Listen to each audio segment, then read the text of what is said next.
Okay, so first some just kind of notation stuff or pronunciation stuff with combinations. This right here is read 6 choose 0, so that's equal to 1. 6 choose 1 is equal to 6. 6 choose 2 is equal to 15, and so on and so forth. So we use it in counting principles. That's a section that will come on later on. So what's that? So if I said, all right, you're at a pizzeria and they have 6 different toppings. So think of 6 different possible pizza toppings. How many pizzas can they make with 3 different toppings on it?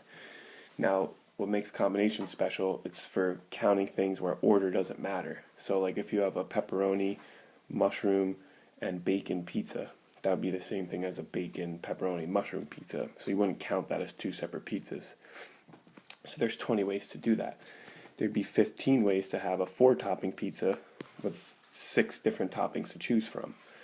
There's one way to have a plain pizza with no toppings, and there'd be one way to have a pizza with 6 toppings if you only have 6 to choose from. Alright, today we're going to use it to expand binomials, but that's a little preview for another application of them. And first let's look at how to find these numbers without a calculator.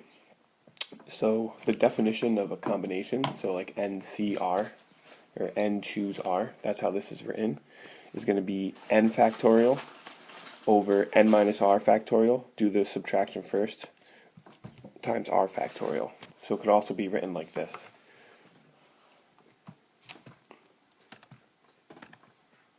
So if I was doing 8 choose 2, so that could be like, alright, how many ways, if you had 8 pizza toppings, could you make a 2-topping pizza? So we put n in the numerator, and then n minus r, so 8 minus 2 would be 6, times 2 factorial. So 8 factorial over 6 factorial, the 6 times 5 times 4 times 3 times 2 times 1 cancels out. So that just becomes 8 times 7. And then the 2 factorial is just 2 times 1, so that ends up being 28. Okay, 8 times 7 divided by 2. Here, if I do 10 factorial over 7 factorial times 3 factorial, that'll simplify to 10 times 9 times 8, because the times 7, 6, 5, 4, 3, 2, 1 cancels out with this right here, over 3 factorial, which is 3 times 2, so then you can make that a 3 and make that a 4, so it comes out to be 10 times 12, 120. So 10 choose 3 is 120. This last case here, 7 choose 0, so that would be like, alright, if you had 7 different pizza toppings, how many ways can you choose no toppings? So the answer is 1. You can have 1 plain pizza, because 7 factorial over 7 factorial cancels out, and if you remember back to 11.1, 0 factorial is always equal to 1, because there's always one way to order nothing.